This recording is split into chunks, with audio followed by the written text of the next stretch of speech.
నమస్తే దత్త గారు. నమస్తే అమ్మా. దత్త గారు, 27 నక్షత్రాల్లో భరణి నక్షత్రం గురించి మనం తీసుకున్నట్టయితే మరి భరణి నక్షత్రం వారి యొక్క గ్రహ స్థితులు ఎలా ఉన్నాయి, ఏ గ్రహం బాగాలేదు, వాళ్ళు చేసుకోవాల్సిన పరిహారాలు ఏంటి, మరి వాళ్ళ గురించి మీరు ఏం చెప్తారు? శ్రీమాత్రే నమః. సర్వమంగళ మాంగళ్యే శివే సర్వార్థ సాధికే శరణ్యే త్ర్యంబకే దేవి నారాయణి నమోస్తుతే. అందరికీ నమస్కారం. భరణి నక్షత్రం వారి గురించి చూసుకుంటే వారి స్వభావం, అదేవిధంగా వారి యొక్క ఆలోచన, వాళ్ళ ప్రవర్తన అన్నీ కూడా ఏంటంటే మానసిక స్థితి బట్టే ఆధారపడి ఉంటుందన్నమాట. అంటే ఎక్కువ సెన్సిటివ్ తత్వం ఎక్కువ ఉండటం, ఏ మాట అన్నా కానీ అలిగిపోవడం, అలగడం, ఆలోచనలు చాలా వరకు ఎక్కువ శాతం కూడా వీరు 10 మందిని అంటే తప్పులేదు, కానీ వీరిని ఎవరైనా అనగానే బాధపడిపోతారు. అంటే మానసికంగా ఎక్కువగా కూడా అనవసరంగా అన్నానని చెప్పి తర్వాత మళ్ళీ బాధపడతారు. అలాంటి స్వభావం ఎక్కువ ఉంటుందన్నమాట. అయితే ఒకరికి తెలిసి కానీ తెలియక కానీ ఎప్పుడైనా సరే ఖచ్చితంగా అన్యాయం అయితే చేయరు. ఎవరికైనా సరే ఖచ్చితంగా మంచి మనస్తత్వం కలిగిన వారే ఉంటారు. అయితే భరణి నక్షత్రంలో మనం చూసుకుంటే కనుక కలిసి వచ్చే గ్రహాలు, కలిసి రాని గ్రహాలు, అంటే మనకి ప్రతి గ్రహ నక్షత్రానికి చూసుకుంటే అమ్మా ఒక నక్షత్రానికి 9 గ్రహ ప్రభావాలు ఉంటాయి, ఖచ్చితంగా ఉంటాయి. ఈ 9 గ్రహ ప్రభావాల వల్లనే మనిషి యొక్క సంచారం అనేది జరుగుతూ ఉంటుంది. ప్రతి ఒక్క మనిషికి ఖచ్చితంగా 9 గ్రహాల ప్రభావం ఉంటుందన్నమాట.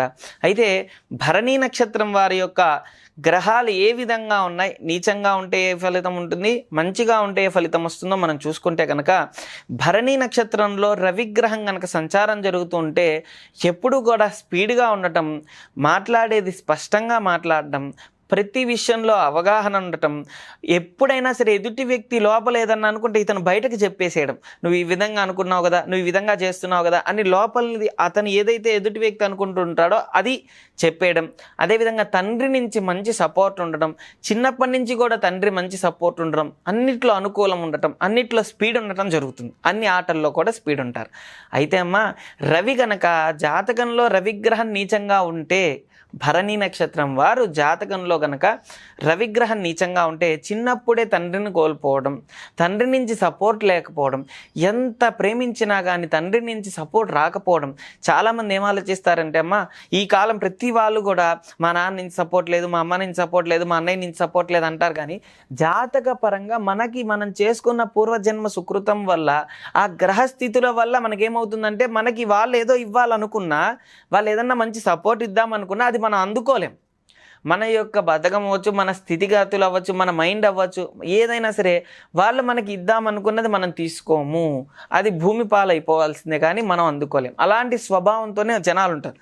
కాబట్టి ఏంటంటే భరణి నక్షత్రంలో పుట్టిన వారి యొక్క ఈ విధంగా రవి గనక నీచంగా ఉంటే ఏమో తండ్రి నుంచి సపోర్ట్ ఉండదు, తండ్రి నుంచే కాకుండా ధైర్యంగా ఉండరు, ప్రతి మాట కూడా స్పష్టత ఉండదు, భయ ఆందోళన ఎక్కువ ఉండటం, పొద్దునంతా కూడా భయంతో ఎక్కువ ఉండటం, ఇలాంటివి ఉంటాయి. అయితే జాతకంలో రవి బాగుంటే ఏమో ఇన్ని స్థితులుగా ఉంటాయి, బాగాలేకపోతే ఈ విధంగా ఉంటుంది. కాబట్టి అన్నిట్లో స్పీడ్ వెళ్ళినప్పటికీ కూడా ఏదైతే స్లో అవుతుందో అప్పుడు జాతకంలో రవి నీచంగా ఉన్నాడు అంటే మనకి జాతక పరంగా 12 స్థానాల్లో ఏ స్థానంలో రవి ఉన్నాడో దాన్ని బట్టి మెయిన్గా జాతక లగ్నం ఉంటుంది కదమ్మా. జాతక లగ్నం అవ్వచ్చు, జాతక చక్రం అవ్వచ్చు. ఈ 12 స్థానాల్లో ఒక స్థానాన్ని మనం చూసుకొని, అంటే రవి ఏ స్థానంలో ఉన్నాడో చూసుకొని దాన్ని బట్టి మనకి మొత్తం కూడా మన జాతకం అనేది నిర్ణయించడం జరుగుతుంది. కాబట్టి ఒకవేళ రవి నీచంగా ఉన్నాడు అనుకో అమ్మ, మానసికంగా అదేవిధంగా ఆరోగ్యపరంగా దెబ్బతీస్తూ ఉంటుంది. ఆరోగ్యపరంగా భయ ఆందోళన, ఏమీ లేకపోయినా ఏదో పట్టేసిందని పిచ్చి పిచ్చి ఆలోచనలు పెట్టేసుకోవడం, 10 మంది దగ్గరికి వెళ్ళి నాకు అదైపోయింది, నాకు ఇదైపోయిందని అంటే భయం, అదంతా కూడా ఒక భ్రమ వల్లనే జరుగుతుంది. కాబట్టి జాగ్రత్త పడితే కనుక అన్నిట్లో కూడా ఆరోగ్యంగా ఉంటారనమాట, అన్నిట్లో సుఖ సంతోషాలతో ఉంటారు. అయితే ప్రతినిత్యము జాతకంలో రవి బలం పెరగాలంటే ఏం చెయ్యాలి? అంతే కదమ్మా. 9 గ్రహాల బలం ఎలా పెరుగుతుందో మనం ఖచ్చితంగా బలం పెరుగుతుందంటే ఖచ్చితంగా మనం చేసే దానం వల్లనే, దానం పుణ్యం వల్లనే మనకి అన్నీ ఖచ్చితంగా వస్తాయి. పుణ్యం కానీ దానం కానీ ఇవన్నీ రావాలంటే మనం ఒక దానం చేయాలన్నా, లేదంటే ఆ దానం చేసిన దానికి పుణ్య ఫలితం మనకి రావాలన్నా, ఇవన్నీ రావాలంటే మనం దానం చేస్తేనే వస్తాయి. అదేవిధంగా మనకి జాతకంలో రవిగ్రహం నీచంగా ఉంటే రవి కవచం చదువుకుంటే కనుక గూగుల్లో కొడితే రవి కవచం వస్తుంది. రవి కవచం చదువుకోవాలి. చాలామంది స్వామి మీరు చెప్పిన తర్వాత చదువుకున్నాను స్వామి, చాలా మంచి ఫలితం వచ్చింది స్వామి అన్నారు. చాలా సంతోషం. అంతకన్నా మనకి ఇంకేం వాళ్ళు ఏమి ఇవ్వక్కర్లేదమ్మా. మంచి మాట అంటే చాలు. నాకు జరిగింది పెరిగింది అంటే చాలు కదమ్మా. అదేవిధంగా ఆరోగ్యం బాగుండటానికి, అదేవిధంగా అన్నిట్లో కూడా స్పీడ్ ఉండటానికి, చేసే జాబ్ అవ్వచ్చు, అన్నిట్లో కూడా నైపుణ్యం సాధించటానికి రవి కవచం చదువుకోవాలి. అదేవిధంగా 10 రోజులు అంటే మామూలుగా చూసుకుంటే మనకి 10 అమావాస్యలు అవ్వచ్చు, 10 ఆదివారాలు అవ్వచ్చు, అదేవిధంగా అసలు వాస్తవంగా 10 సంవత్సరాలైనా అవ్వచ్చు. అంటే సంవత్సరానికి ఒకసారి అవ్వచ్చు, లేదంటే నెలకు ఒక రోజండి ఒక 10 చపాతీలు తీసుకెళ్ళి ఎవరైనా అడుక్కుండే వాళ్ళకి ఖచ్చితంగా పెడితే కనుక చాలా మంచి ఫలితం వస్తుంది. గోధుమ పిండి కాబట్టి, మరి గోధుమల ధాన్యం కాబట్టి చూసుకుంటే కనుక రవికి సంబంధించిన దోషం పోవడానికి ఈ విధంగా ఉంటుందన్నమాట. అయితే 9 గ్రహాలు ఎప్పుడు నీచంగా ఉండవు. 9 గ్రహాల్లో 3 గ్రహాలు బాగుంటే 3 గ్రహాలు బాగుండవు. మనకి ఏది బాగుంది ఏది బాగాలేదు అనేది మనకి ఖచ్చితంగా స్పష్టంగా ఇప్పుడు నేను చెప్పే వీడియోలో మీకు అర్థమవుతుందనే ఇంత వివరంగా చెప్తున్నా. జాతకంలో చంద్రుడు, ఇప్పుడు మనం చూసుకుంటే భరణీ నక్షత్రానికి చంద్రుడు మంచి యోగదాయకంగా ఉంటాడు వాస్తవంగా. అంటే ఏంటి, తల్లి నుంచి మంచి సపోర్ట్ అందుతుంది, ప్రేమ ఆప్యాయత ఖచ్చితంగా ఉంటుంది. మాతృశాపాలు, ఈ శాపాలు ఏమి తక్కువ అంటే ఉండవు. అంటే తల్లి నుంచి ఎంత ప్రేమ రావాలో అంత వస్తుంది. అదేవిధంగా చంద్రుడి నుంచి బలం ఎక్కువ ఉంటుంది. మానసికంగా ఇతన్ని ఎవరిని చూసినా కానీ ప్రేమగా పలకరించటం, ప్రేమ ఆప్యాయంగా ఉండటం, అందరూ ఇతనితో బాగా కలిసిపోయి ఉండటం, ప్రేమ అనేది అధికంగా ఉంటుంది చంద్రుడు. కాబట్టి ఒకవేళ జాతకంలో వీరికి గనక చంద్రుడు నీచంగా ఉంటే అన్నం తినకపోవడం, తినేటప్పుడు చేతులు కడిగేసుకుంటుండటం, కంచాలు ఇసిరి కొట్టడం, చంద్రుడు ఎప్పుడైతే నీచంగా ఉన్నాడో అమావాస్యకి పౌర్ణమికి ఇలా జరుగుతుంటాయి. అంటే మన జాతకంలో చంద్రుడు నీచంగా ఉన్నాడని మనం నిర్ణయించుకోవాలి. మనకు ఎవరో 10 మంది దగ్గరికి వెళ్తే తెలుస్తుందా అంటే ముందు మనం చూసుకున్నప్పుడే మనకు అర్థమైపోతుంది. కాబట్టి దీనికి సంబంధించిన జలుబు ఎక్కువ అవ్వడం, జలుబు చేస్తూ ఉండటం, ఇలాంటివన్నీ కూడా చంద్రుడే కారణం. ఆస్మా కానీ ఆయాసం కానీ ఇలాంటివి వస్తున్నాయంటే చంద్రుడు ఖచ్చితంగా జాతకంలో నీచంగా ఉన్నట్టు. అలాంటప్పుడు మనకు తెలిసిన అంటే అనాథాశ్రమమో, వృద్ధాశ్రమమో, వేద పాఠశాలలో ఇలా మనకు తెలిసిన వరకు 10 మందికి భోజనం పెడితే కనుక ఖచ్చితంగా అది నివారణ జరుగుతుంది. ఒక 5 సార్లు మినహాయించి ఇంకా ఎక్కువ ఎంత దానం చేస్తే అంత ఫలితం వస్తుంది. కాబట్టి ఈ విధంగా చేస్తే మంచి ఫలితం వస్తుంది. అదేవిధంగా చంద్ర దోషం పోవాలంటే ఆ విధంగా చేయాలి. మరి భరణీ నక్షత్రంలో కుజ సంచారం అంటే జాతకంలో గనక కుజుడు ఎలా ఉన్నాడు, మనం భరణీ నక్షత్రానికి కుజుడు యోగ్యుడా కాదంటే మామూలుగా కొన్ని యోగాన్ని ఇవ్వడు ఆయన. కానీ భరణీ నక్షత్రాన్ని మేషరాశి కాబట్టి, జన్మరాశి కాబట్టి మామూలుగా నక్షత్రానికి వచ్చేసరికి ఇవ్వకపోయినా రాశికి ఇవ్వాలనే ఆలోచనతో ఉంటుంది. అంటే ఖచ్చితంగా రాశికి ఉంటుందా అంటే గ్రహానికి ఇవ్వాలని ఉంటుందా అంటే ఖచ్చితంగా ఆ స్వభావం కలిగిన వ్యక్తులు మనకి సపోర్ట్ ఇస్తారు. అంటే ఒక బాగా కోపిష్టి వ్యక్తి అందరితో కోపంగా ఉన్నా మనతో ప్రేమగా మాట్లాడతాడు. అలాంటి స్వభావం అంటే ఈ గ్రహాలు ఎప్పుడు కూడా ఈ స్వభావాలైన వ్యక్తులు మనల్ని పరిచయం చేసుకోవడం, మనతో మాట్లాడుతూ ఉండడం అలాంటివి జరుగుతూ ఉంటాయి.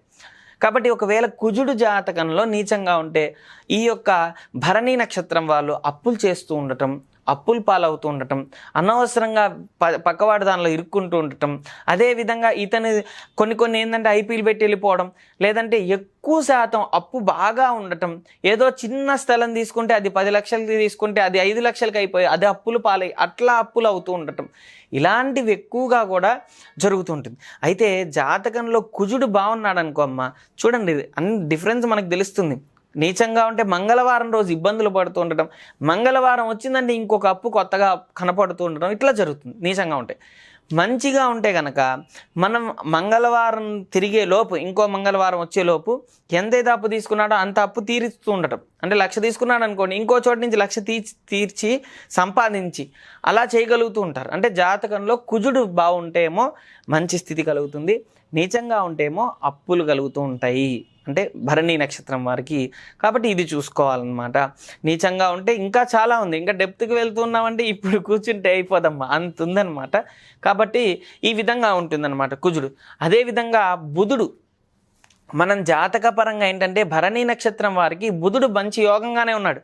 అందుకే వీరికి సహజంగా తొందరలోనే జాబ్ వచ్చేస్తుంది ఎప్పుడైనా సరే. అంటే చదువుకోగానే మంచి స్థితిగానే జాబ్ వచ్చేస్తుంది. అయితే జాబ్ రాలేదు అంటే బుధుడు నీచంగా ఉన్నాడు మరి బుధుడికి సంబంధించింది ఏం చేయాలి? బుధ కవచం చదువుకోవాలి, బుధుడి యొక్క ఆరాధన ఎక్కువ చేయాలి, విష్ణు సహస్రనామం చేయాలి. అదేవిధంగా చూసుకుంటే కనుక మనం ఎప్పుడూ కూడా అమ్మ జాతక పరంగా నువ్వు ఎంత చదివినా కానీ చూడండి, యజ్ఞ యాగ హోమ క్రతువులన్నీ అయిపోయిన తర్వాత అయినా సరే దానం చేయమన్నారు. కాబట్టి దానం అనేది ప్రాముఖ్యత కూడా చాలా ఎక్కువ. కాబట్టి దానం కూడా చేయాలి. అలా అని ఆ విధంగా చదువుకోవాలన్నాను కదా, బుధ కవచం చదువుకొని మరి పచ్చపెసలు అంటే పెసరట్టు కానీ పెసర దోశలు కానీ 10 మంది జనాలకి పంచాలమ్మ. అప్పుడు ఏంటంటే ఉద్యోగ సంబంధమైన ఏవైనా సరే దోషాలన్నీ తొలగిపోతాయి, ఉద్యోగంలో స్థిరత్వం అనేది ఏర్పడుతుంది, మేధా సంపన్నం కలుగుతుంది, మేధస్సు కలుగుతుంది, అన్నిట్లో కూడా స్థితి కలుగుతుంది, మంచి పోస్టులు వస్తూ ఉంటాయి అన్నమాట బుధుడు నీచంగా ఉంటే. ఇవన్నీ కూడా బుధుడు నీచంగా ఉంటే ఏమవుతుంది? రివర్స్లో అవుతాయి.